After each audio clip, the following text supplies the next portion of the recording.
2. Hello, my name is Carmella Geer, and I'm the Executive Director of the Edward King House Senior Center in Newport. I would like to welcome our viewers to this forum tonight. You will be hearing from the 7 Newport at-large council candidates. Justin McLaughlin has withdrawn. He will be issuing a statement at a later time.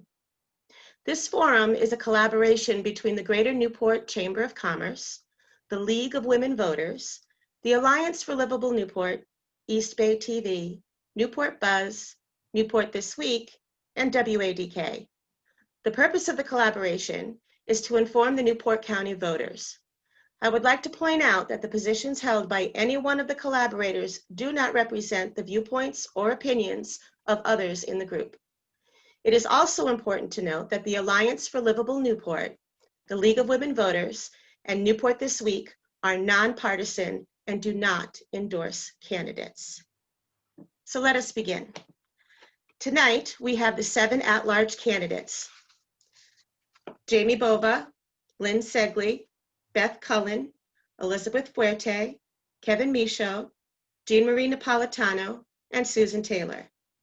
For all watching, here is an overview of the forum. It will last about 90 minutes and will consist of 4 parts. Candidates will begin with 90-second opening statements. Names were drawn at random for order and will rotate with each question. There will be 5 questions. Candidates will have 90 seconds to respond to each question. There will be a few yes or no questions, with the candidates raising their hands to indicate their responses. They will also be given an opportunity to explain their response after questions have been asked. The forum will end with 90-second closing statements. Maureen Mooney from the League of Women Voters will monitor timing of responses with a stopwatch and signaling with a card when a candidate has 15 seconds remaining and a red card when time has expired. If a candidate does not stop speaking, the mute feature will be turned on. So let us begin this evening with opening statements. Please include your top priorities and reasons for running. We'll begin with Jamie Bova. Hello, I'm Jamie Bova, and I'm running for Newport City Council at large. I grew up here on Aquidneck Island, and I went to the University of Rhode Island, earning my bachelor's degree in electrical engineering. I have worked for the Naval Undersea Warfare Center as an engineer since 2011, and I've been on the council since 2016 when I ran for the first time and was elected. When I was elected again in 2018, I was honored to be appointed to the position of mayor and council chair by my peers on the council. My training as an engineer has taught me how to be a problem solver, and during my time on the council, I have worked to leverage that training in seeking solutions for our Newport community. I have worked to be an advocate for all of Newport and to work with a range of stakeholders from across our community. And I've shown that I'm prepared to do the necessary work to make thoughtful decisions, and that I am committed to transparency and discussion and debate on the council. My top 3 priorities, I would say, as we move into the next term would be enhancing transparency, working to open up and revamp the budget process to make it more approachable, and improving the bikeability and walkability of the city. Thank you, Jamie. Next, Elizabeth Fuerte.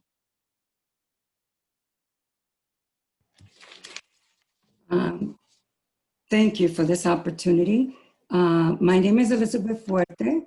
I have lived in Newport for over 25 years, and 17 of those years I lived in the north end of the city of Newport, where I've raised 4 wonderful children, and now I'm currently living in the 3rd ward of the city. I am a strategy specialist with the Women's Resource Center, and I also run a youth empowerment group called the Saturday Club for the Newport Housing Authority, and I've been doing that for the last 9 years. During my years, I have worked with nonprofit agencies in advocating and helping our most vulnerable citizens of Newport. But in the last 5 years, I've been on the Rhode Island Housing Resource Commission, and I was appointed last year on the planning board for the city of Newport. I have been the voice for my children, my family, my neighbors, and now I want to be the voice for all citizens at the table. My 3 priorities will be definitely working with small businesses on the school bond and prioritizing on policies that prioritize on year-round residents. And I ask for your vote. Thank you. Thank you, Elizabeth. Next, Jeanne-Marie Napolitano. Please unmute, Jean.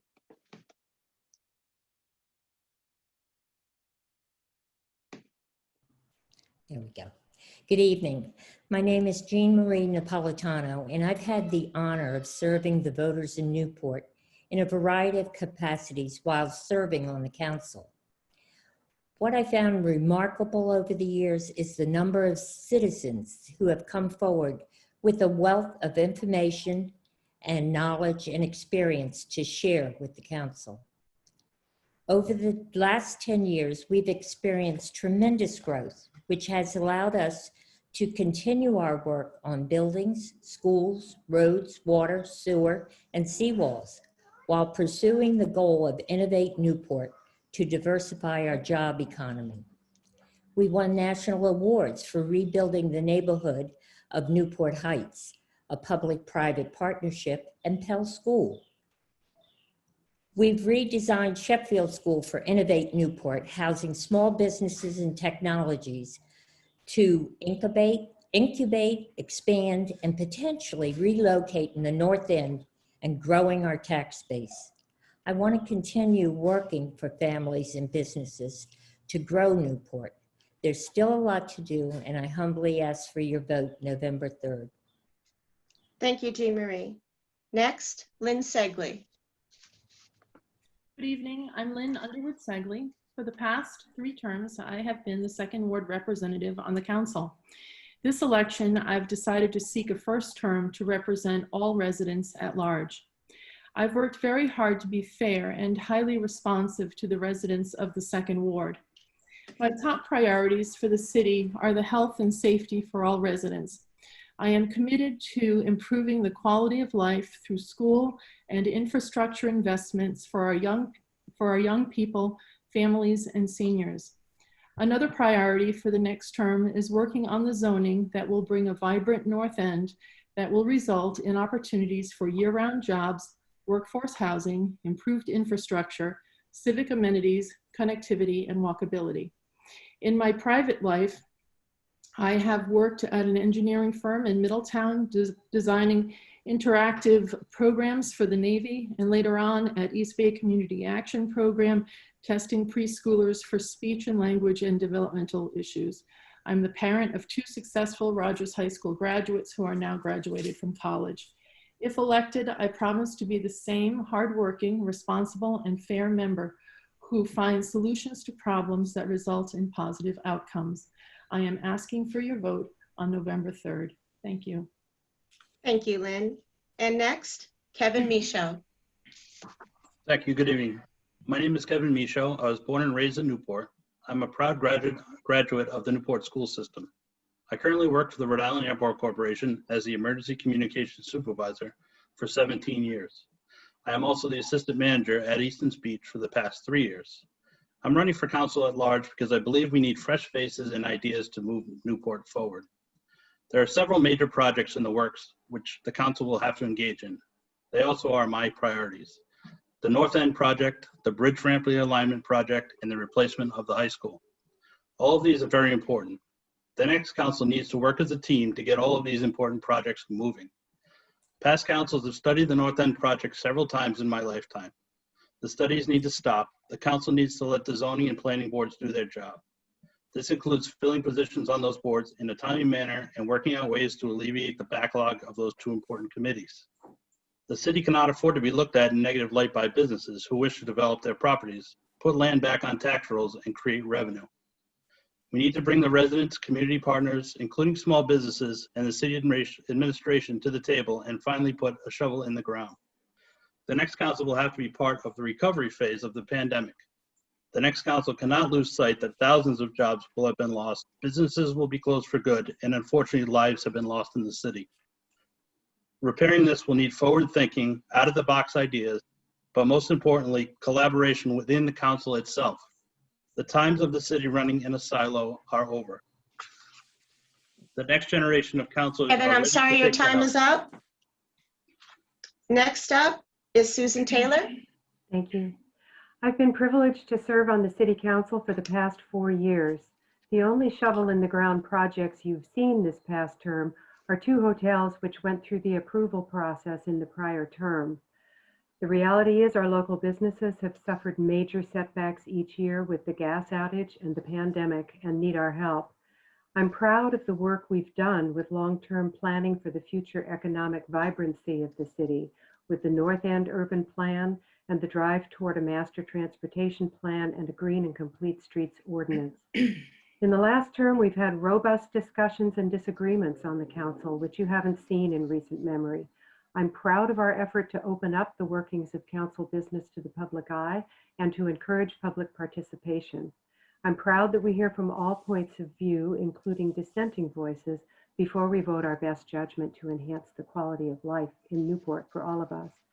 My priorities going forward are to continue with the planning, guided by a long-term vision with a strategic plan, and see our efforts come to fruition with sensible development that serves both local businesses and residents. I want to explore every avenue to support our small businesses to survive the impact of the pandemic. I want to guide the efforts toward a new school, and I want to revisit our waterfront zoning so we can protect what we love about Newport. I hope to work with a unified council that is dedicated to working together to get things done. I ask for your help, your ideas, and your vote to continue this work. Thank you, Susan. Next, Beth Cullen. Hi, thank you. I'm running for council and to use my 25 years that I've been working actively as a civic volunteer. Many people know me. Many people know that I've been very hardworking. My family's lived in Newport since the 1870s, and I was lucky enough to buy a home here in 1991. My husband and I have lived here, and our son has been raised here. I've worked as a neighborhood president. I have started many organizations and worked very diligently to improve our education system for the last 25 years as a volunteer, strategic planning, raising money, working on the Newport Public Education Foundation, helping with the Thompson Middle School bond and renovation in 2002. But I've watched lately that our city is really at a crossroads. The hotels that went up downtown are a striking example of how we have dedicated ourselves to the hospitality industry and left behind working families year-round, the bread and butter of our community. We need to focus on our education system. We need to improve it. It is not doing well. A new high school will not make that change. What will make that change is leadership who understands that we have children in this community that are not reading at grade level.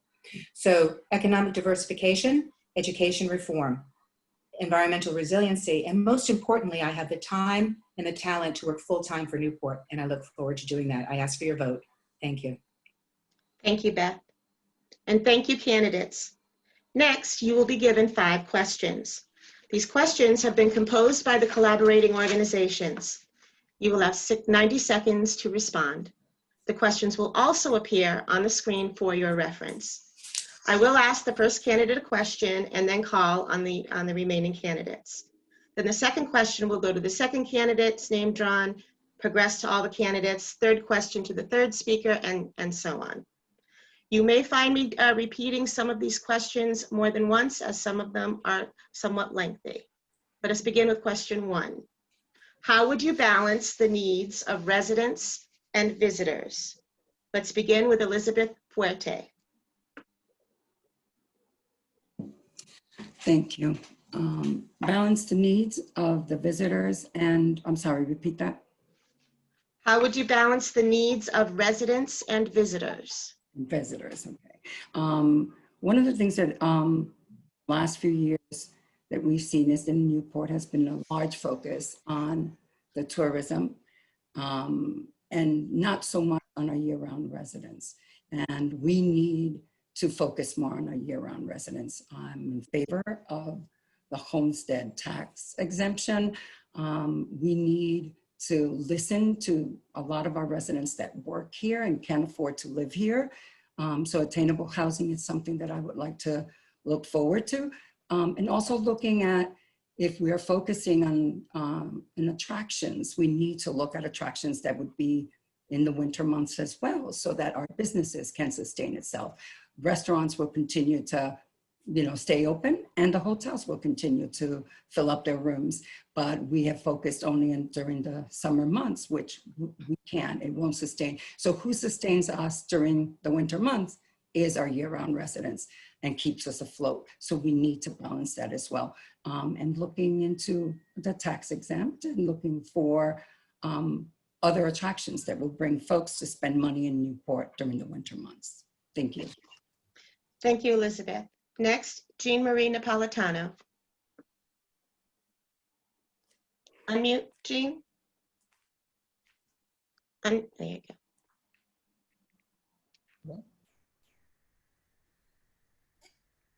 go. There you go. Okay, could you repeat the question, please? How would you balance the needs of residents and visitors? Okay, this is a perennial question that has been before us for many years. When the Navy pulled out, our forefathers decided that we should perhaps try and drive the market to us through tourism.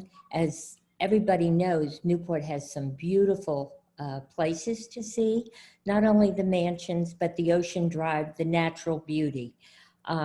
We're a victim of our own success.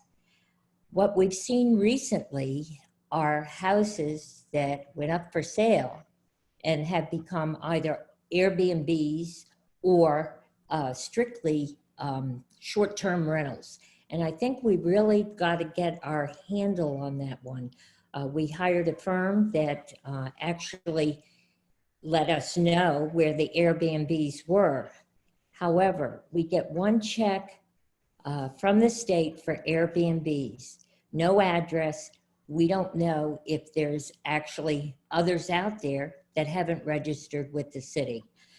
And it also has driven up the cost of homes. But two of the projects that we're working on, one is down at Calendar School. And they're going to be small apartments, hopefully for some of the young people that are attracted to Newport, perhaps at the base or a technology job. Jean, thank you. Your time is up. And now Lynn Segley. Well, I'd like to address the question, first of all, by saying that without our tourism economy, we would be living in a very different kind of city. Our residents actually benefit quite greatly from our tourism economy, whether it's through the tax help that we get through the food and beverage and the bed tax. We also have a certain vibrancy in this city that we would not have if we didn't have the tourism. So those are all the positives, but we also have to balance that out, looking at the needs of the residents. And so of course the residents are right now inundated with the Airbnbs, as Jean was saying, and it's something that we have been trying to get a handle on. It's very difficult though, because they have certain rules that are very difficult to maneuver. We also have to work on the workforce housing, which is something that is being worked on at Cranston Calvert, and certainly the Carpianato group found that that was a very important feature in the North End. So the balance I see as we have vibrancy, we have tax advantages, but we also have issues that we need to work on. And everything is a balance, but without our tourist economy, we would be very different. Thank you, Lynn. Next, Kevin Michaud. Sure, this is one of the things that people have talked to me about in my travels throughout the process here. A lot of the residents are concerned about the increasing water fees, sewage fees, I understand that the project's being paid for, but we need to stop raising those fees. We need to start collecting more fees from these Airbnbs and from the people who move into this, who come into Newport, buy a house, turn it into an entire unit Airbnb, and the city doesn't get any room tax from an Airbnb that is rented out exclusively as a whole home or a whole apartment.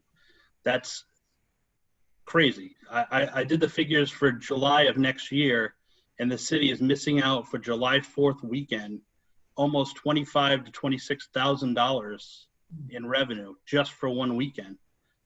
We need to start opening ideas, having some discussions, and figuring out ways to raise revenue in the city so that the residents are not taking the burden of the tourism. Tourists cost a lot of money in the city, the trash cleanup, the police and fire. If we didn't have tourism, we wouldn't need as much trash and we wouldn't need as many cops. We need to find a way to get that done and raise more revenue so that we don't have to raise taxes, water fees, and other fees. Thank you, Kevin. Next, Susan Taylor. Thank you. I agree with what my fellow candidates have just said about the Airbnb issues, and so I'm not going to spend my time talking about that, and I thank you for raising it. I agree with what you've said. What I hear from residents is their concern is that the perception is that the tourism just keeps expanding in the city, and we just don't have much more room for more bodies, let alone, additional hotels. I realize the Airbnbs benefit from the lack of hotel rooms, but I just want to talk about a couple of other things. I think you've heard me say that I introduced the resolution for the master transportation plan. Since the last transportation plan had been done, it was 10 or 12 years that had passed, and so transportation modes and they've changed, they've evolved. So it's time for a new transportation plan, and with the Pell Bridge ramp redesign and the development that we're hoping for in the North End, it's time to implement all of these plans together. I would like to see the focus on tourism shifting toward a focus on visiting our historic places, and many, we have, such a richness of churches, synagogue, we have first in sports, oh yikes. My time's running out. I also want to improve the job landscape with higher paying jobs, and I really want to support our local entrepreneurs. Local entrepreneurs are our lifeblood. They provide diversity in the economy, and a local entrepreneur is really going to care about treating Thank you, Susan. their employees right. Next, Beth Collins. Unmute yourself, Beth. There we go. Sorry. Big believer in studying how other communities solve problems and best practices. So I'm gonna focus on Monterey, California. In the 1980s, they started something called the Neighborhood Improvement Plan. Monterey has the same population as Newport. They have a similar economy where it's tourism-based, as well as military, as well as higher ed, and a mixed demographic. So let's talk about that. The Neighborhood Improvement Plan asked their government for a larger percentage of the tourism tax. They took that money, the extra percentage, they put it into a fund. There are 16 neighborhood associations, last I looked, that have a congress of sorts where they take that money and they divvy it up amongst themselves. It's a very professionally handled process through their city manager, and they decide amongst themselves what they're going to spend that money on. If a neighborhood needs an improved dock, let's say, or sidewalks. So we have to follow that, and I really believe that we need a larger percentage of the tourism tax. Now that Discover Newport has folded, we need to start thinking about our priorities as far as, do we have a tourism plan? Who's coming? Why are they coming here? How is their experience? There's a lot of digging that has to be done. So let's work with the General Assembly. Let's get more of the share of the tourism tax, and let's prioritize how we spend that money. Tourism is not our only economic sector. We have to look for other diversified economies. Thank you, Beth. And now on to Jamie Bova. I think, when we look at balancing the needs of our residents and our visitors, I think we do a pretty good job of meeting most of the needs of our visitors. We need to just keep focusing, I think, on how we can improve the experience of living here for our year-round residents. And this means, focusing on the things like housing, schools, transportation, the economy, and that means a homestead exemption that benefits our full-time residents, both homeowners and renters. We're all members of the community. And it also means, just to echo some of the others, cracking down on the proliferation of short-term rentals in our neighborhoods. And it does mean improving and investing in our schools. Strong schools make a strong community. And we have to continue investing in our schools, both building new ones, supporting our school district, supporting our teachers, and making our school experience for our kids a really beneficial one so that everyone feels very confident in our school district. And we have the responsibility as a city government to support our local small businesses, because they really are the backbone of our economy. And that's true whether they're hospitality-based businesses or defense businesses or healthcare businesses. It's really across the board. Thank you, Jamie. And on to the next question. What would you suggest be done to mitigate the negative effects of the proliferation of Airbnbs or other short-term rentals? We'll begin with Jeanne-Marie Napolitano. Yes, in terms of the Airbnbs, we have to identify them first. We have a plan that's coming forward from zoning, which I hope we approve. But the other thing I noticed is that many times with the Airbnb, there's a lot of cars, and they take up the parking spaces of the residents. And I think we have to limit the number of cars or perhaps guest passes that are given to citizens, given to these owners of these Airbnbs. It's not unusual to get a phone call from somebody and say, there's 5 cars parked in front of my house, and I know they're in the house next door. So I think we really need to get a handle on that. We will be voting on the plan board's recommendations shortly. Thank you, Jeanne-Marie.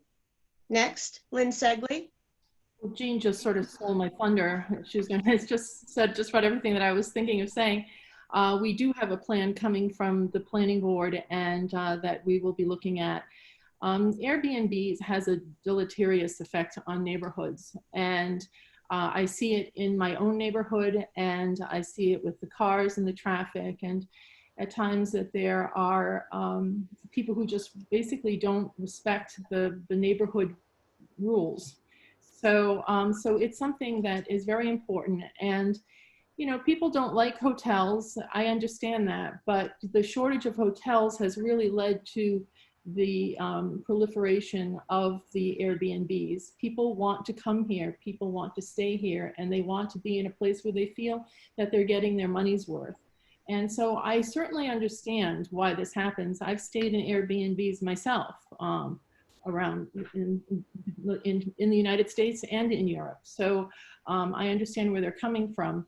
But we do need to have a plan for the cars. We need to have a plan for the number of parking permits that we give out, and we have to do regular inspections to make sure that people are following the rules and paying for their business opportunities that they are creating for themselves here. Thank you, Lynn. Next, Kevin Michaud.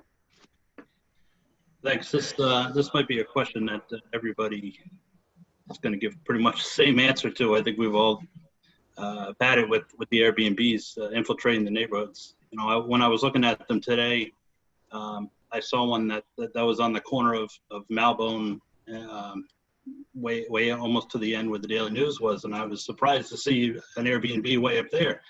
And sometimes you don't realize that they are Airbnbs, and I think we're using the term Airbnb, but there's many different things. There's VRBO. There's people who just go online and put their houses up for rent for weeks, and they advertise in the papers and such like that. We need to really look at a comprehensive plan on dealing with all of them. Whether it's regulations, making people apply for different types of licensing depending on the number of rooms, depending on how many people are actually staying there. I don't really like these giant house parties where somebody comes in on a Friday, rents it for the night, and there's 25 people living there. We have ordinances in the city that are in place where there's not supposed to be more than 5 unrelated people living in a house. I think that should apply to the Airbnbs. I know a lot of Newport residents also rely on Airbnb as a form of income. And I don't want to discourage those people, but we need to find a common balance so that the city is not taking the burden and the residents can be happy. Thank you, Kevin. Next, Susan Taylor. Thank you. We have been making changes to our zoning, and we are ready to tweak those changes based upon the experience that we have. But let me throw out a new idea. I've been tracking the experience of one of the most draconian set of regulations that I've run across. It was a small town that was just feeling that they were being overrun by developers building houses purely for the purpose of turning them into short-term rentals. And they decided to issue only a certain number of licenses that had to be renewed annually. If they had more applicants than they had licenses available, then it went into a lottery. What this served to do was it undercut that basic expectation of the quote unquote entrepreneur who believes that they have the right to buy up some of our incredibly valuable housing stock and turn it into a profit center. When we have 1/6 of our housing that is subsidized and used by the workforce that works in our tourist industry, it's just not right that we're losing our housing stock to be profit centers. So all of this would require strict enforcement. It's a different model than the one that we're looking at now, but it's I'm throwing that out there as food for thought. Thank you. Thank you, Susan. Next, Beth Collins. Hi, I just finished up a couple months of being a census enumerator and walking through our town, all over town, and realizing that a huge amount of our housing stock is being consumed by large Airbnb short-term rental companies. I was amazed at the area of Yachting Village and around Wellington and Thames Street, tons of Airbnbs. And how did that happen? I remember back in the 90s and early 2000s, our city council was very diligent about keeping weekly rentals out of the loop. So why are these becoming vacant houses? Because we don't have young families purchasing real estate in Newport. Why don't we have that? Our prices are high, of course, but our school system is not good. We have to say it, it's not good. Parents that have young families are not going to come to Newport, spend $400,000 or $500,000 on their first home, and then not have a school system that they can put their children in. We have to be realistic. If they can afford that sort of price for a one-time, first-time buyer, they're doing their homework. They know what our numbers look like. So how do we fix it? There's a lot of things we can do, but building a new high school won't be the first thing that I would suggest doing. I would suggest changing how we educate our kids and getting some leadership that understands that we have to talk about that first and foremost before any other hope for changing our tourism economy. Thank you, Beth. Next, Jamie Bova. We've been working, the council has been working with the planning board to tackle the proliferation of short-term rentals in Newport. We recently just passed ordinances that better regulate short-term rentals. And we also have a few more items that the planning board has been investigating and researching and just came back to us with a a memo on. And one of the things that I think is really promising that may come out of this is the requirement for special use permits for these short-term rentals to be reevaluated every 2 years, meaning that the zoning board would have the opportunity to not have that permit be in perpetuity. Because as it is now, when you get a special use permit, it stays with that property, period. And this would allow, if a new owner came along, or if the building has had a lot of issues, there is that opportunity to rescind the permit, and it gives more teeth to the regulation and enforcement of the short-term rentals. And another thing is understanding the wheres of the short-term rentals and where they are beneficial in some areas, kind of in the downtown area, in the business area, and where we need to make even more of an effort to crack down, which is in the neighborhoods where people are living next to one. Thank you, Jamie. And next, Elizabeth Fuerte. Thank you. I echo the sentiments of everything and that everyone has spoken here. So I'm going to try not to repeat, but definitely we need to crack down on the illegal Airbnbs and those home away houses. Talk about the amount of money that they are making. We need to stipulate where they can operate as an Airbnb. They tend to lower the morale, the value of morale for our young families to want to raise their children here. We need to look into regulating their parking spaces. As we witnessed with COVID, we must regulate that the owners, maybe to be fined when their guests are not following, recommendations even from the city and from the state. Or a manager that lives in the city. Many of their guests did not respect our health guidelines that was put by the state, and it's not fair to our residents. So echoing everything that everyone said, but also putting strong stipulations of way they can operate and having them responsible for their guests at all times is something that we need to look at. Thank you. Thank you, Elizabeth. Question number 3, I will read twice, as there's quite a bit of meat to it. If you had the responsibility for determining whether or not to relocate your company and employees to Newport, what 3 criteria would you prioritize? Give Newport a letter grade A through F on how you feel Newport meets your criteria. I'll read that one more time. If you had the responsibility for determining whether or not to relocate your company and employees to Newport, what 3 criteria would you prioritize? Give Newport a letter grade A through F on how you feel Newport meets your criteria. And first up is Lynn Segley.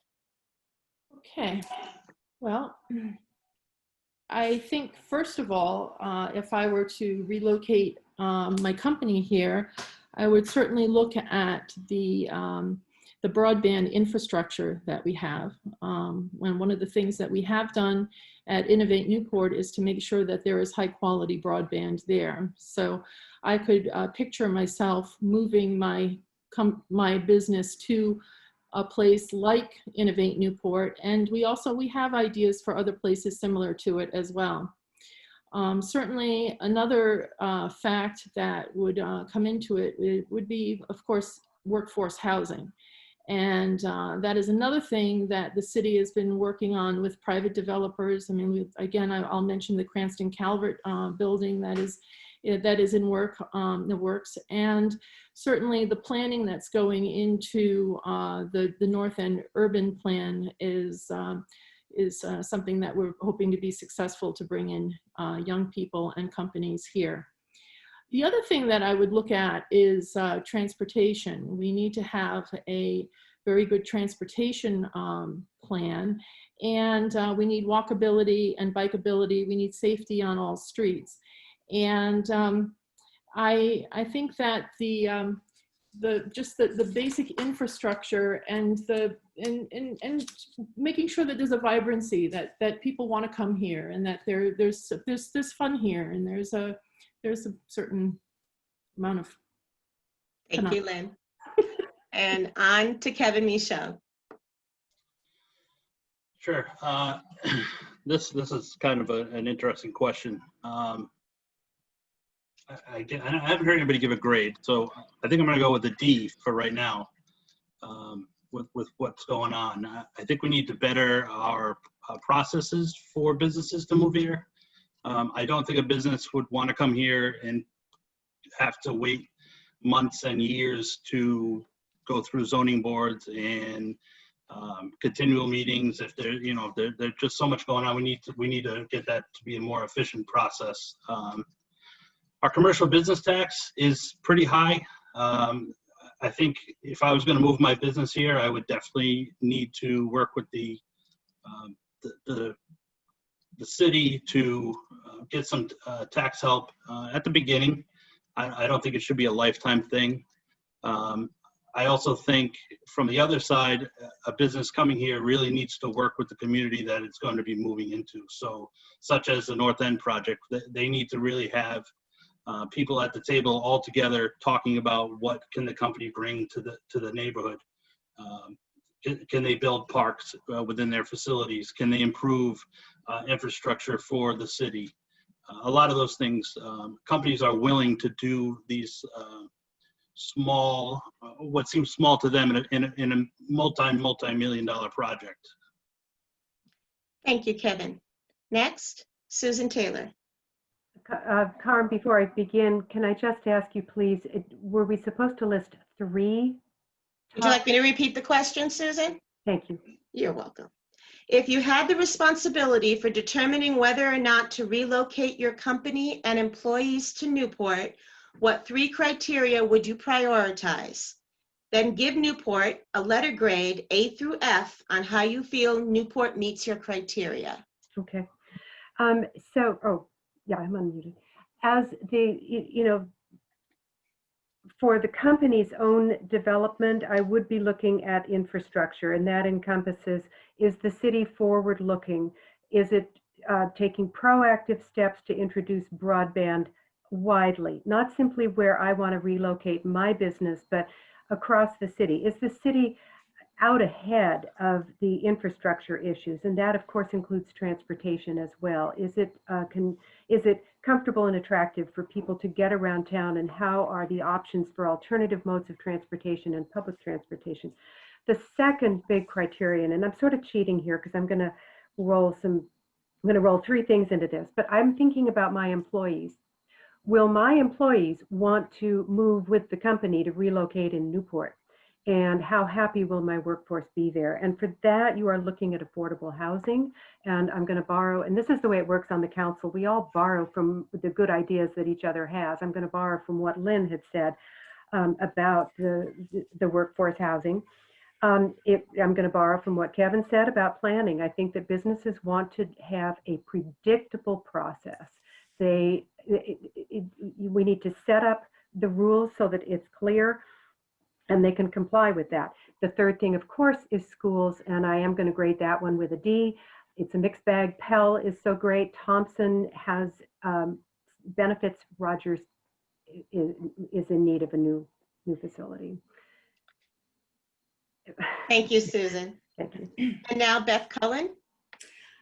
It's funny, this is a very timely question because I was just on the phone last night with Joe Paolino, who has a Sunday morning TV show called In the Arena, and he and I were talking about the guest that he had on last Sunday, who was the CEO of Citizens Bank, Bruce Van Saun. And Joe asked Bruce, what can Rhode Island do to attract more businesses and to improve our business climate? And Bruce came out very clearly and said, education, education, education, and workforce development that folds into education, and infrastructure. Infrastructure, as many of you have already talked about, utilities, 5G, transportation.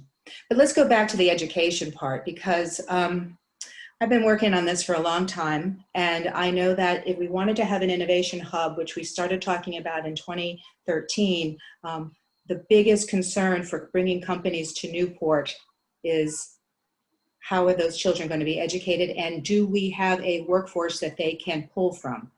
We don't have that. We don't have that now. That needs to be our priority. We need to value that. We need to work on it. We need to admit it.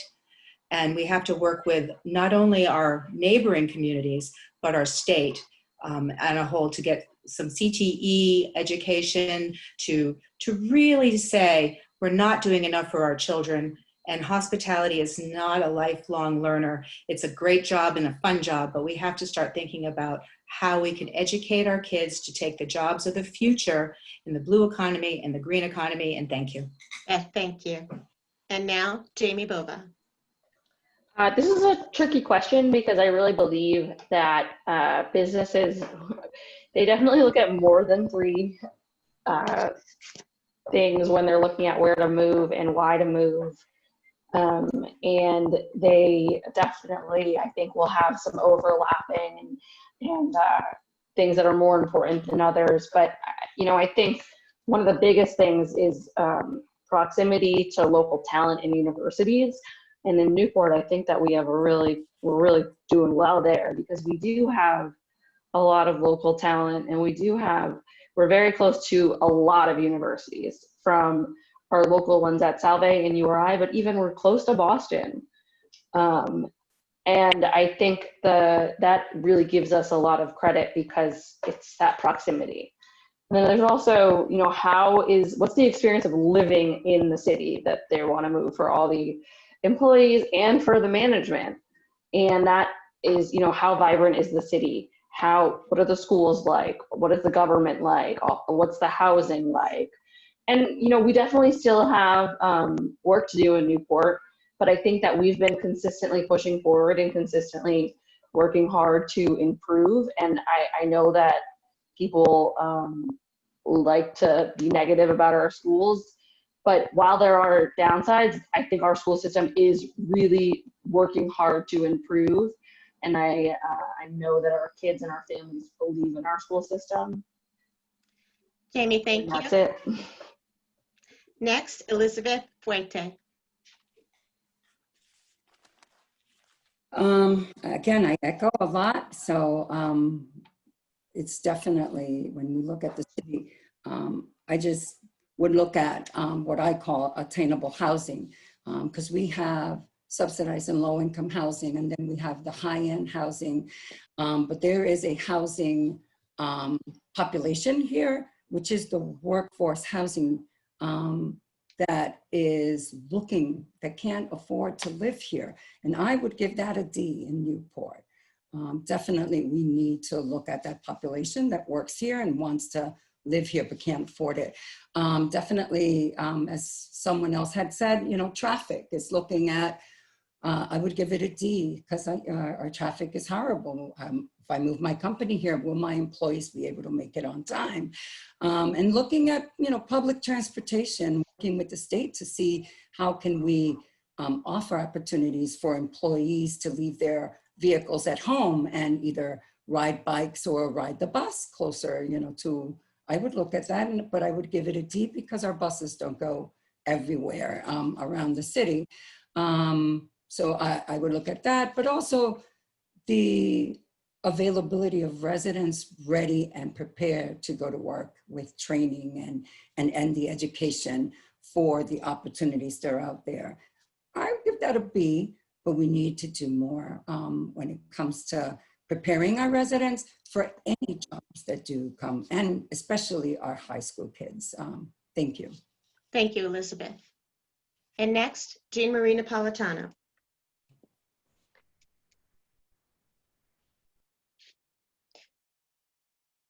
Jean, unmute. Yeah, I know. There we go. It says mute, so it makes me think. I think, first of all, we got to look at our housing stock. Newport is built out. There are many companies that have located here, and they don't necessarily live right in Newport.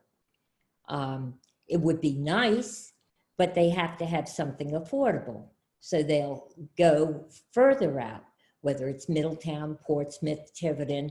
I've seen it happen across the board with people that have come here to live. Actually, I think we've done very well with our housing stock considering it was built out.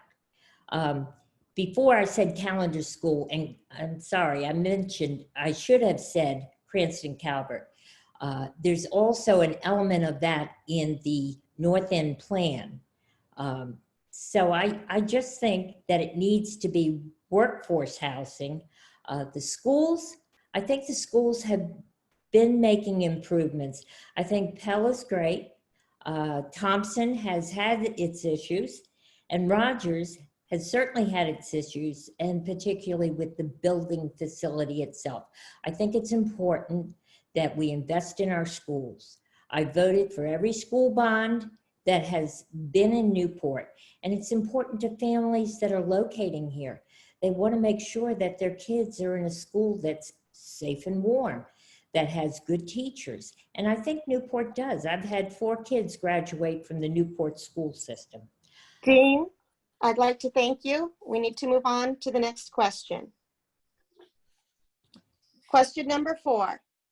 Do you support a homestead exemption for Newport's residential property owners for whom Newport is their primary residence? Explain why or why not. Let us start with Beth Collins.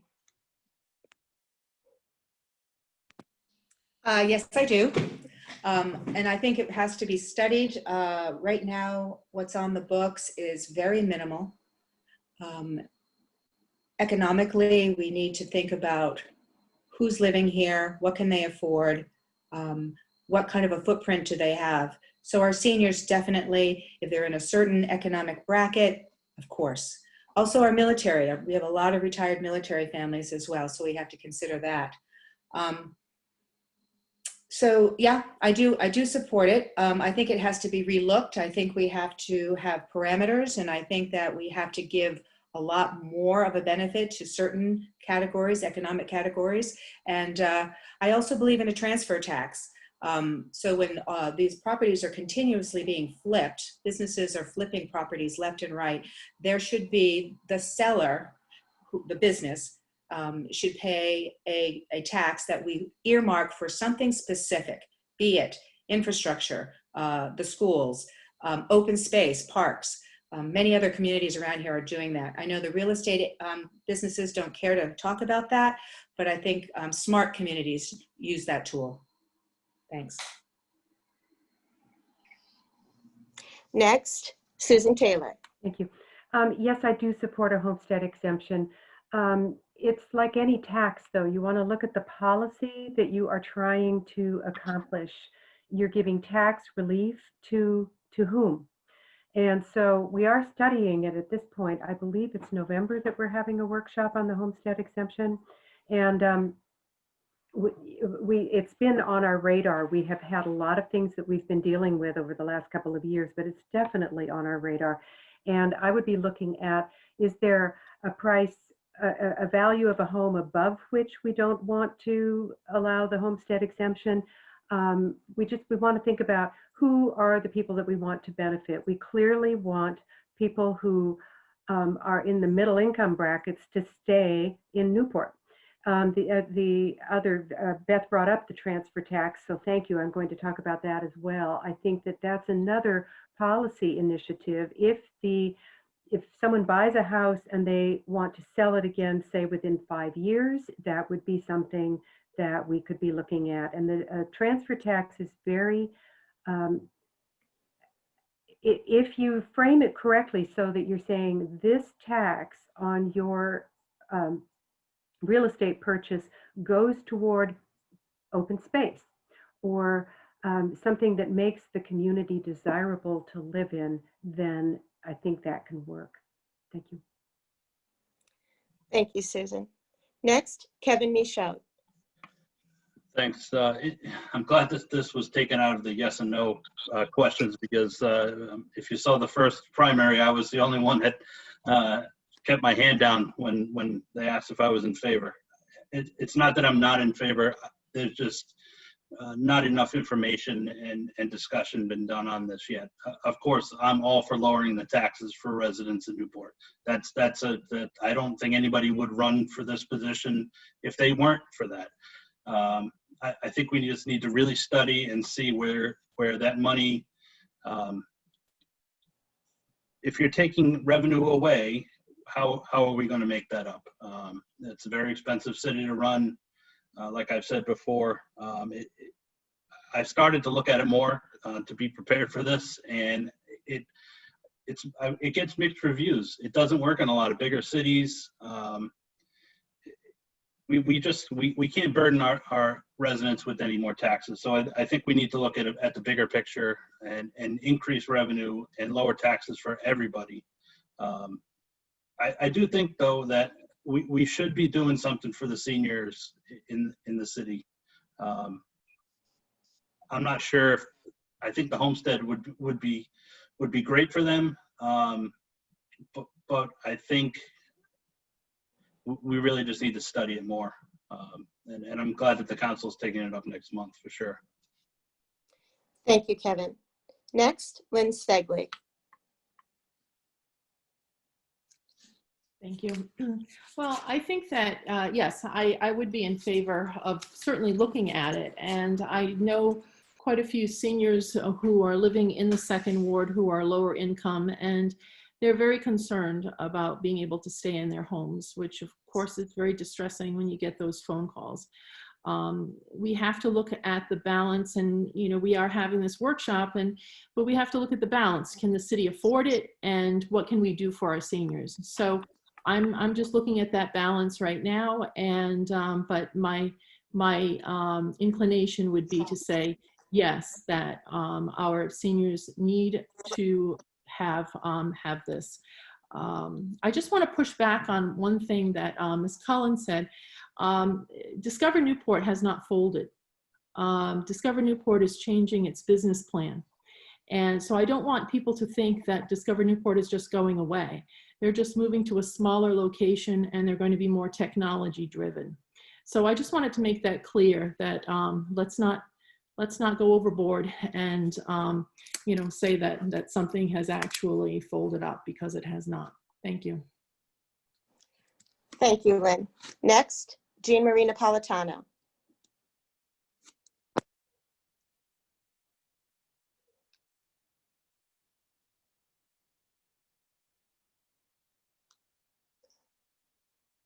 Jane, if you would unmute. You can hear me now. We can. I really believe that we need more information on this. I'm inclined to say yes for those long-term Newporters.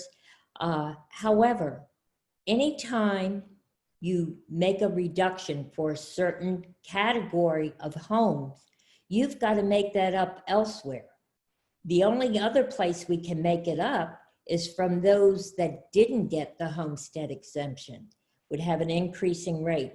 There are a number of communities in Rhode Island that had the homestead exemption and actually opted out of it, and they did a different plan. So I just would need a lot more information, I think, and I think it will be coming forward in November. I have asked the League of Cities and Towns to send me more.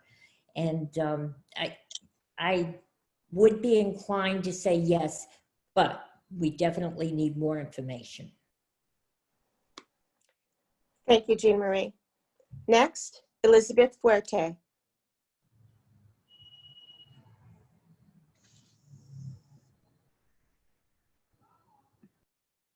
Sorry, it's my turn. There you go. Yes, I do.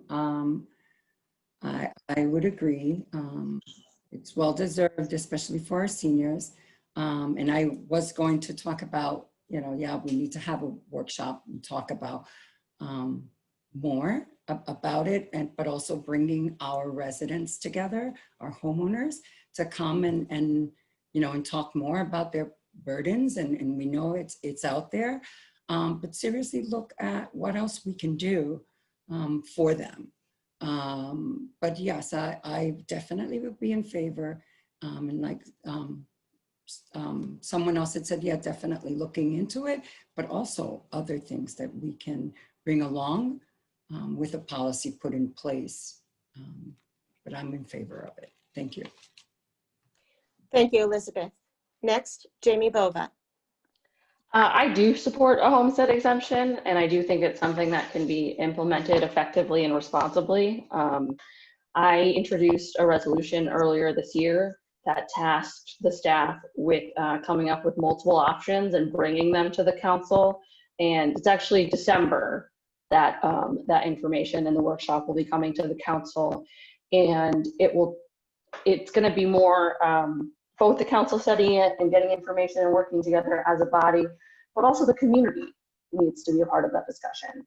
And I think that we can implement a homestead resolution or exemption in a manner that does benefit both our homeowners and our renters. I think that if you own a home that is being rented out in the city and you can show on your lease that it's rented out to 1, 2, 3 years at a time, that is something that I think we should try and make happen, because we have a mix in our city of long-term full-time residents that do own homes and that rent.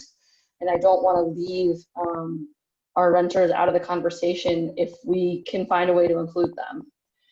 And I also think that we ought to look at using this as a tool for really determining the path forward for our city and how we want to continue to focus on benefiting our residents and working together as a community.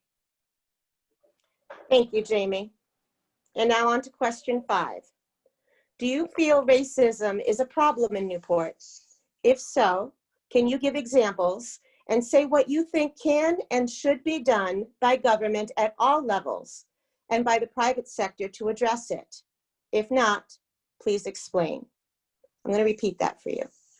Do you feel racism is a problem in Newport? If so, can you give examples and say what you think can and should be done by government at all levels and by the private sector to address it? If not, please explain. Okay. Let's begin with Susan Taylor. Okay, 90 seconds isn't very much time. Is racism a problem? I don't think that's for white people to be the last word on that. I think we need, as allies, we need to listen to the lived experience of our minorities in Newport. I just was so struck by a letter to the editor perhaps a week ago. I don't remember exactly. It's a woman on Bellevue Avenue who was writing because her neighbor was walking home, noticed she was being followed by a squad car. When she turned into her driveway, the officer got out of the squad car and said to her, "I noticed you were walking in this neighborhood. What are you doing here?" And then the letter writer said, she's a doctor who does research, as I recall, at MIT. I read the letter a week ago. I could be a fraction off on one of those details, but it was a very impactful letter. So when I read a letter like that, it's like, okay, yes, we do need to listen. And I want to talk first about what citizens should be doing. I think we need to listen to each other respectfully, with curiosity and with empathy, and try to put ourselves in other people's shoes. What governments can do and counselors can do is we need to look at policies that we enact that might result in racial disparities. We need to work to end those. I don't like using the term racist because it ends the conversation. And I would rather talk about policies that result in racial inequities. Susan, thank you. Next, Kevin Michaud. Thank you. Of course, there's racism in Newport. I think that people don't even realize that it exists. We need to get our community partners together and sit down and find out what the needs are for those people who are affected. One of the good parts about Newport is it's a very diverse community, and our schools are melting pots. I am 100% sure that I am a better human being because I went to Rogers High School and was able to be in a classroom with kids from not only all over the world, or not even all over the country, but all over the world. Especially when the Navy was here, we had kids from Egypt, we had Syrian kids, and it's a token that I think the kids all in the learning experiences in the high school are together, and I want to say we're less racist, but we still have a long way to go. We still are taking classrooms and giving bad opportunities to the wrong people. It's a tough topic. It needs a lot of work. I think it starts at the federal level, and we'll work our way up to the local level. But I think we're doing a good job in moving in the right direction in this town, but there's a long way we can go. Thank you, Kevin. Next, Lynn Segley.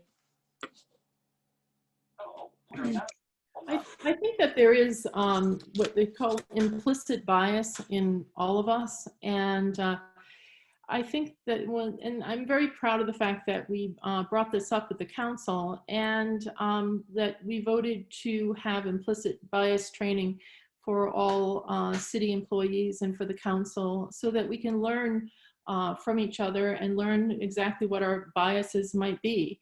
I think this is a very important topic, and I think what the city can do certainly is to concentrate on our hiring practices. How can we expand that?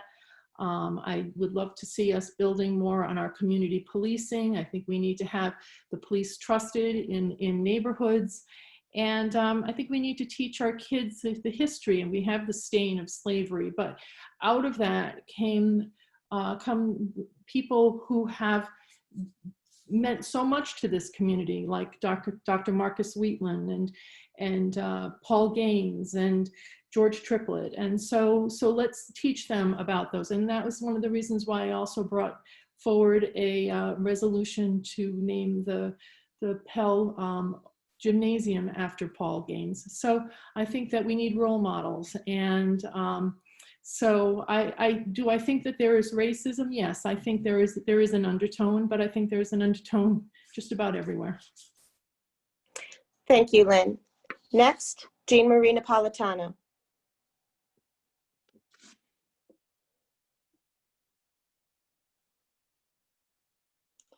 Jane, would you unmute?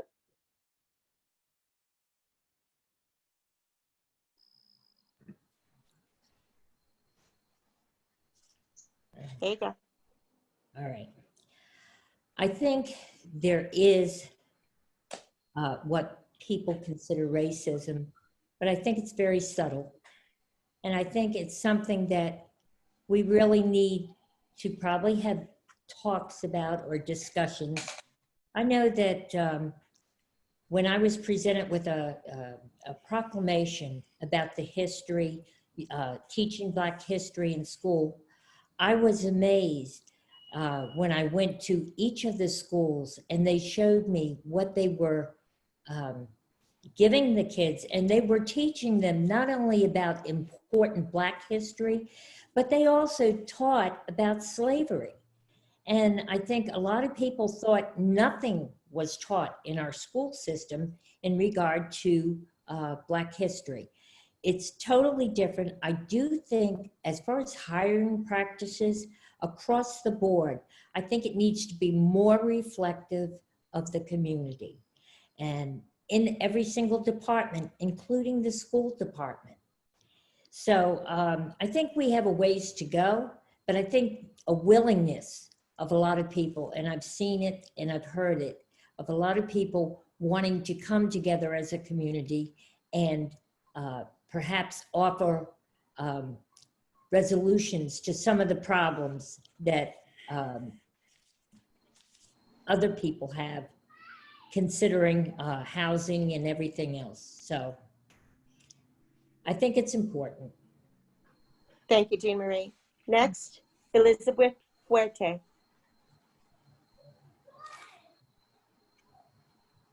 Thank you. As being on the a woman of color and running. Definitely, I am going to say that racism in hand with inequities and inequality does exist. And it goes hand in hand with biases as well. So it's not just one thing, it's all. And we have to look at all of it, right? And I think it's one thing that we need the city of Newport to first acknowledge that it has not done enough. It's not just naming a street, a building, or a gym. It's embracing the diversities that exist. How do you bring them together to talk about? Even with the planning board discussing languages in the vision and mission statement, that should be, how Newport embraces diversity. We need to bring the community together and all as one, talk about how we're going to do that. It's not just one person thinking, because diversity will look different, racism will look different, biases look different, inequities look different. But we need the entire village to come together to decide, how does Newport move forward, making Newport a city that embraces diversity? And we need to do that together. It's not just one, it's not the responsibility of a few, it's the responsibility of the entire city.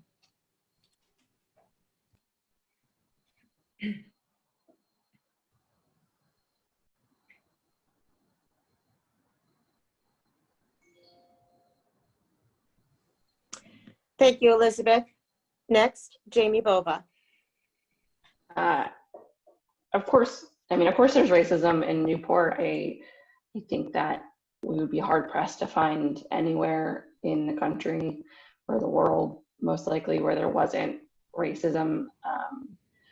And I've been working with our local community and groups and stakeholders and activists and everyone to try to understand better what we can do and what our residents need and how our government can work to make that happen. It does have to do with working more towards having proper representation across the board in all of our city, in the schools, everywhere. But it does also, I think that we have to continuously be working to recognize when we may be pushing forward implicit biases that we don't recognize, or maybe we have to examine all the policies and decisions that we make with an eye towards understanding how it may advertently or inadvertently increase inequities, and how we can look at the decisions that we make with the point of view of decreasing inequities. And it's being uncomfortable as white people, and acknowledging that decisions that we've made in the past that we may have benefited from have increased inequities. Jamie, thank you. Next, Beth Collins. Yes. Newport is a very racist city. I have that from my family's history as Irish immigrants that came here and had to live in Cary Hill and work to find employment and compete. I heard stories my whole life about that. Current time, my experience. I spend a lot of time in the schools, and I've done programs where we've worked with kids, very low reading kids in the middle school, kids that are barely reading at the second grade level. Math, our kids of color are doing so poorly in their math scores, they don't even register. They have an asterisk on the state report card. So we have to hire teachers that look and reflect the values and the cultures of our students. We don't have that. It has to be more than talking about it. It has to be action recruiting teachers of color. Connecticut has their General Assembly makes it a point to have legislation every year. We have to work with our General Assembly to make sure that is a goal for our state and our community, to have police, fire, and teachers that reflect the community they serve. I also think it's a slap in the face, this myth that I keep hearing about building, if we don't build the high school in the current footprint, that the children won't be able to see how the other half lives. That is so egregious to say that children looking out a bus window are going to somehow be better off. We need to build a high school where people can access it, where it's a learning campus for not only our kids, but for our adults to upskill them and to get closer to where the businesses are so they can work and live. Thank you. Thank you. I'm now going to ask a few yes or no questions for you to either agree or disagree with by raising your hand. I'm going to ask you to bear with me, folks, as I've had to change from one device to another, had a slight technical emergency that we've gotten over. But please leave your hands raised until I call out the names of those who have agreed or disagreed. You need to raise your hand one way or the other. After I've asked the third question, candidates will be given 90 seconds to explain or expand on their response. Question number 1. Should the North End Newport Grand project be approved as it exists? Do you agree?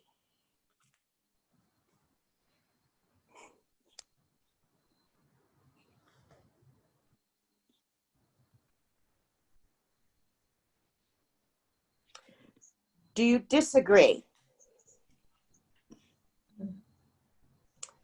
Beth Collins disagrees. Jeanne-Marie Napolitano disagrees. Every candidate disagrees. Thank you. Question number 2. Who would support regionalization of schools, fire departments, and/or police departments? Do you agree?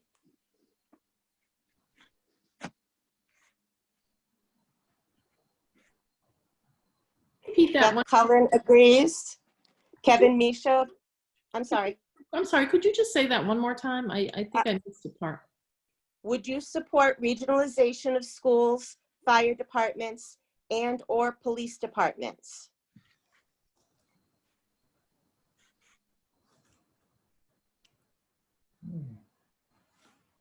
Uh-oh.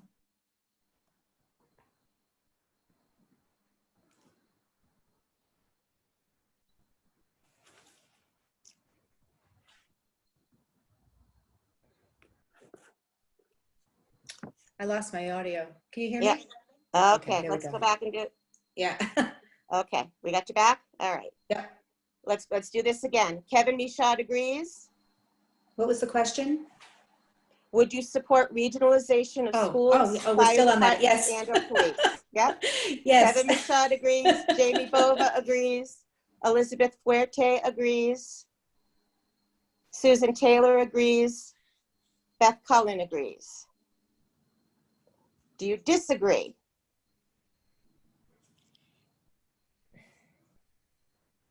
Can I agree on that?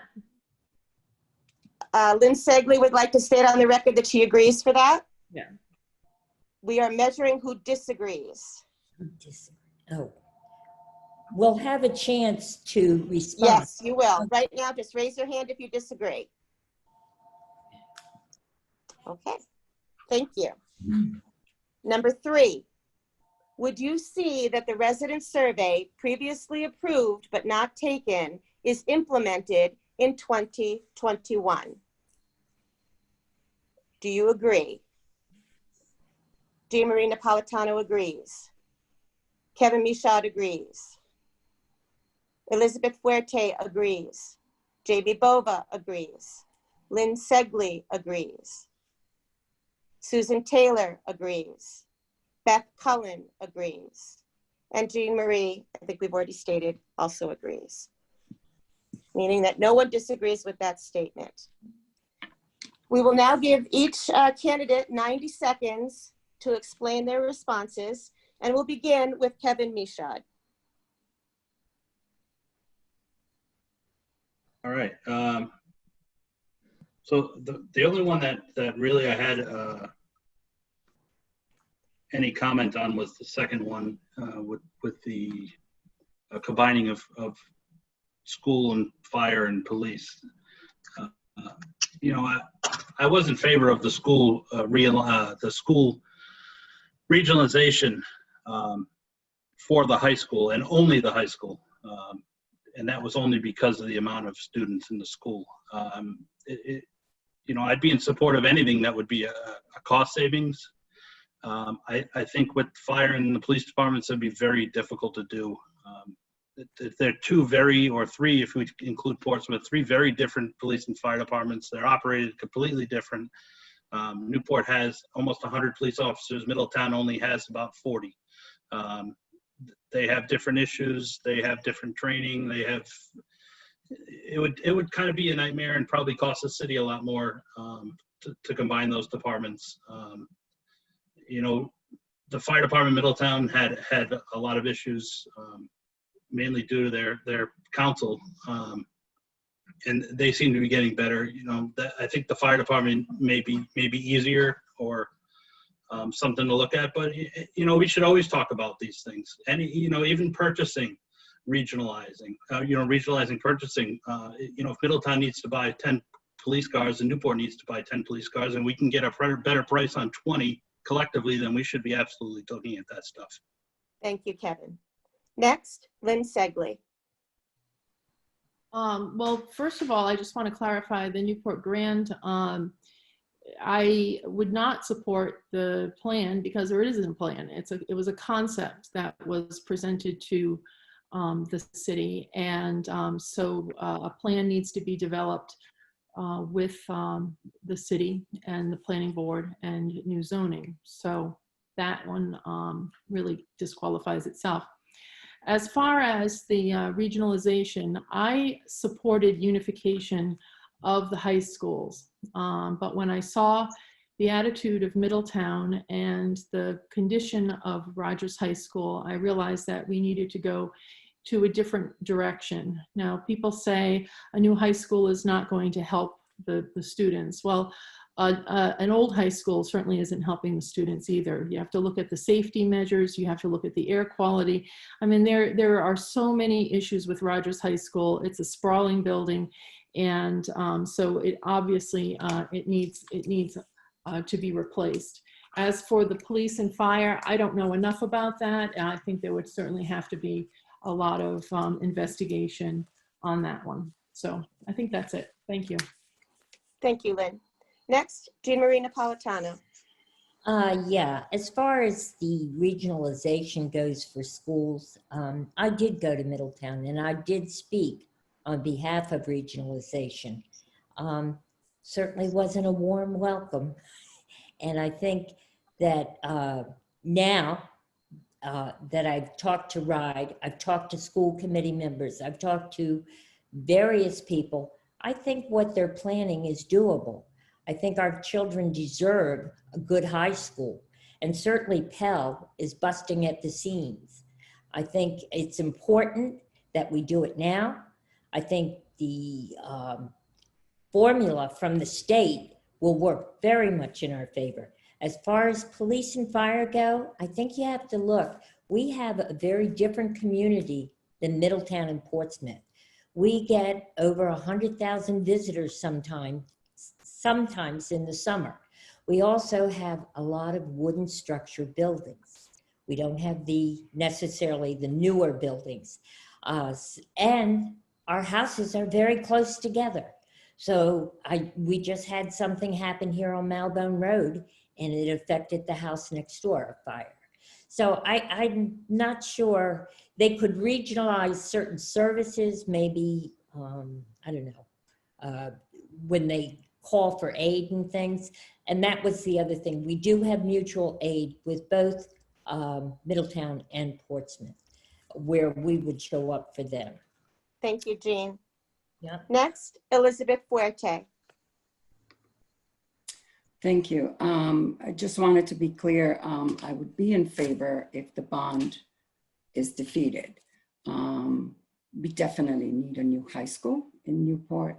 The conditions that our kids are going in that building is deplorable. They can't continue. They need a new building. And with the North End plan, I was against it because, yeah, we need residents of this city to come together to develop a plan, not outsiders developing it up for us. And one of the things that I'm also saying is that we live in a world-class city, and our educational system needs to reflect that designation. And we don't have that as a high school. I mean, thank you. Thank you, Elizabeth. Next, Jamie Bova. So I really just want to focus on the second question, the regionalization question. I went to Middletown when we approached them to discuss school regionalization, and I spoke really passionately to their council, and I think others have said it. You know, it was not a warm welcome, and they could not have slammed the door in our faces harder, quite frankly. But I think that there is something overlooked in that we do already exchange students with our CTE programs and things of that nature. And that is something I think that definitely has to continue and improve and increase when we can. And the question of the regionalization of police and fire, I mean, others have said it. I think it's a complicated issue, but I think that it is something that there's definitely aspects I think could be implemented and could be put in place. It has to be, obviously it would have to be studied.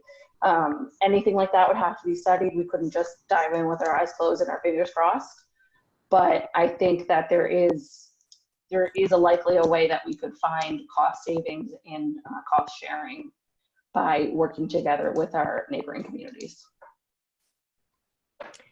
Thank you, Jamie. Next, Beth Collins.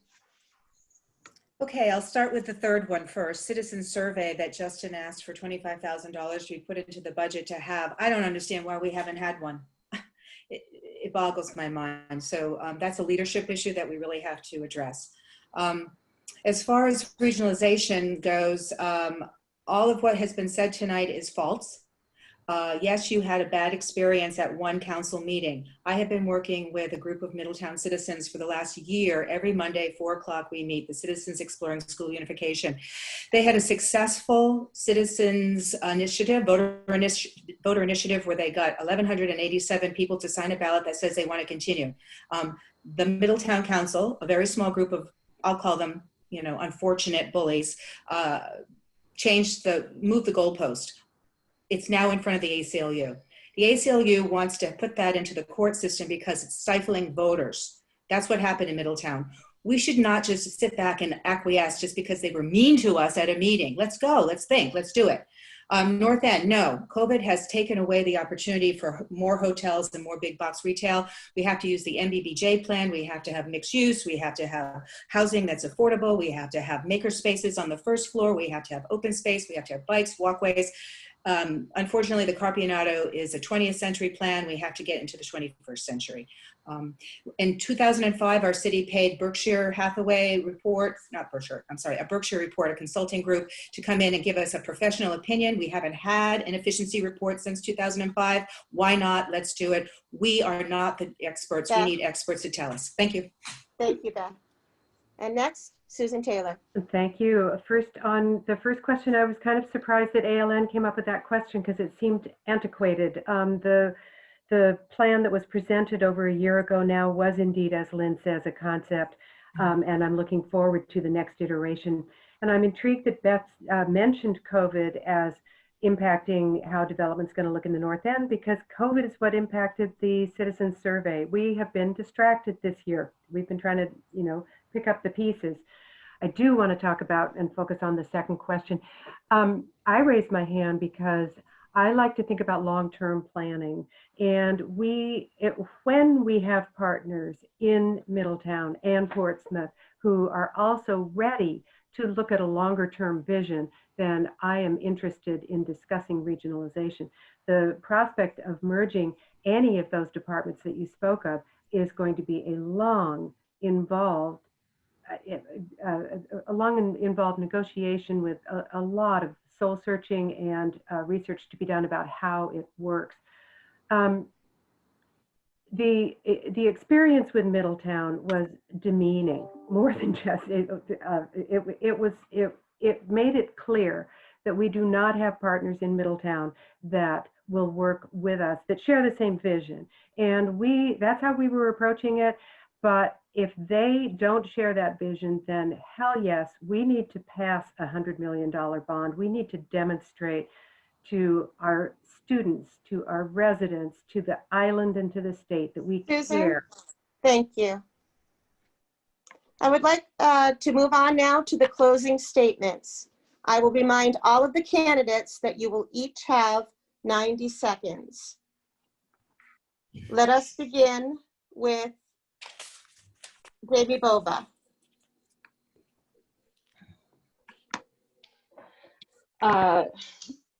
Thank you for the opportunity to have this forum and to speak on a variety of issues. I think that it really made it clear in the forum that there are so many things that we as a city need to continue working on and tackling. We really have a full plate. And I think that they're all issues and topics that deserve and require a lot of dedication and research and time and work to be able to do effectively. And I think that I've really shown during my time on the council that I am ready, but also very capable and able of putting in the work necessary to help us find the solutions or to just find new directions for the city as a whole. And I also, I think that as a community, we really have shown that we are able to come together to support each other. We've seen that in the gas outage, and we've seen that in the response to COVID. And I think that that attitude of coming together to support one another and work together, we need to capitalize that and continue with that in mind as we go forward and work on solutions for the city of Newport. So I humbly ask for your vote and your support in the November 3rd election. Thank you. Thank you, Jamie. Next, Beth Collins. Thank you. I learned a lot tonight, and I hope the viewers were able to learn a little bit more about my platform and my values for our community. We are at a crossroads. We have a lot on our plate, as Jamie just said, and I have the time. My son is heading off to college next year, and so I can devote full time to the job, and boy, do we need people to really roll up their sleeves and get to work. The bridge ramps, eminent domain is going to come into play there. Who's going to own that land once the acreage is freed? I think the state is going to be doing the developing, so we have to really focus on that. As far as building a high school to help our kids, no.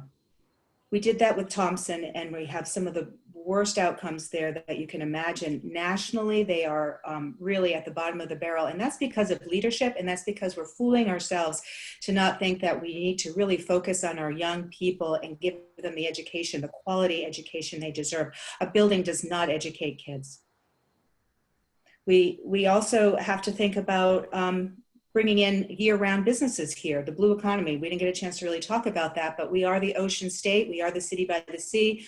We have Newark, it employs 3,500 people. We have electric boat. We have a lot of opportunities to focus on jobs that will be high-paying, high-quality, family-supporting for every child. And that starts in the schools, and that starts even at Pell, getting them ready for that workforce and being able to communicate and have the confidence to do great things. Thanks. Thank you, Beth. Next, Susan Taylor. Thank you. It's so important for us to have this opportunity to say what we stand for, even if it's in 90-second chunks. I do urge the viewers to see my responses to the ALN questions for a better developed and more nuanced view of my positions. Policy matters, planning matters, continuity matters. We all want the same things: quality of life for our residents, planning for Newport's economic growth with improved educational opportunities for our kids, and planning for Newport's resilience in the face of climate change and other disasters which may befall us, such as we've seen. Through all these efforts, we must work as a unified body to bring about more equitable solutions so that all of our residents are players in our civic life and contribute to a more livable Newport. I believe we must all be mindful of systemic racism and its impacts.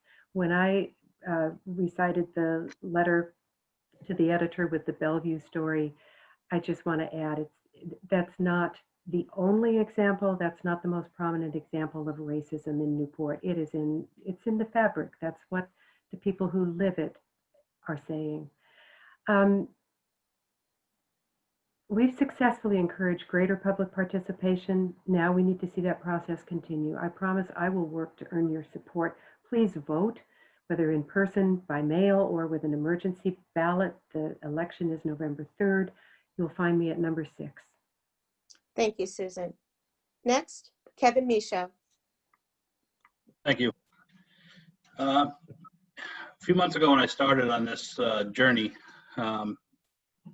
I didn't realize how much I didn't know about city government and how much learning I really have to do. In those short few months, it's really opened my eyes of how much work that the city administration and staff does. I think they deserve a council that's supportive of them, that works together and provides them with good leadership and forward-thinking ideas. You know, for 17 years, I've driven back and forth from the airport, and I come over the bridge, and the first thing I see is that ugly building that once had slots and said so many things on it. I've seen the Navy hospital that's been there, and it's supposedly coming over to the city at some point. It's time for things to start rolling forward. We need to stop studying everything multiple times, spending useless money on those things, and we need to let the processes that are in place in the planning and the zoning boards for those things to move forward. I think it's giving a bad taste to developers and people who want to bring business to Newport, and that'll be my goal in the council, is to make the residents and the businesses work together so that everybody can prosper. If anybody has any questions while they're watching this, please feel free to reach out to my email that's on there, or call or text me. That's all on my website. Thank you. Thank you, Kevin. Next, Lynn Segley. Thank you for the opportunity to address the voters tonight. This has been a great forum. I've always felt very lucky to live here, and we have our problems, and we have been trying to solve a myriad of them despite this pandemic. And it hasn't been easy. It's been actually quite isolating, but we're working through it, and we're trying to make sure that our residents are safe and healthy, and our small businesses will survive. I'm very grateful to the Second Ward residents for trusting me for the last 3 terms. And now I'm seeking an at-large seat to represent the whole city. If elected, I promise to be fair, inclusive, hardworking, and responsible. And I am asking for your vote on November 3rd. And if you need to contact me, you may do so at the website the email that's on your screen. Thank you. Thank you, Lynn. Next, Jeanne-Marie Napolitano. Yes, I would like to thank the sponsors and my fellow candidates.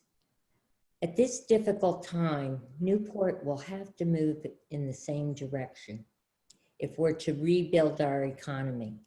It'll be important to all the families and businesses in Newport. I realize it's been a long evening, and I truly appreciate the time allocated to each candidate to highlight our visions for the future. I think Newport is like the phoenix, and it will rise again as it did when the Navy ships left, during the recession of the 90s, and now with the COVID virus. Newport will continue to grow and flourish by working together. I'd like to leave you with a quote from John F. Kennedy. There can be no progress unless people have faith in tomorrow. I ask you to have faith in tomorrow and in Newport's future, and consider to cast a vote for me on November 3rd. Thank you, Jeanne-Marie. And next, Elizabeth Fuerte. Thank you. I would like to thank you guys for this opportunity. I am also a new person into this, getting civically engaged. I've learned a lot, just like Kevin has said, but My commitment to the city council, to the residents, is to small businesses to strategize how to support them and develop creative solutions to weather this newest crisis that they're facing, especially support the small businesses. To the schools, believe we need to invest in the school systems that work for every student. Our children deserve the best infrastructure, and I am a strong supporter of the school bond to make a once-in-a-generation investment in our educational future. We need to move forward with that. Again, we live in a world-class city, and our educational system needs to reflect that designation. As your counselor, again, I will prioritize on year-round residents, policies that prioritizes on residents and put them first. As our city continues to see an influx on out-of-state, people purchasing second homes, and the costs keep going up for our residents. I also supported workforce housing development, but I humbly ask for your vote on November 3rd. I am committed. I am willing to hear everything. Thank you. Thank you, Elizabeth. I would like to take this opportunity to thank you all again for participating in this forum. We wish the best to all of you as you engage in your campaigns. And to thank you to our viewers and listeners. Be sure to watch for more candidate forums in the weeks to come. Thank you. Thank you. Thank you. Thank you.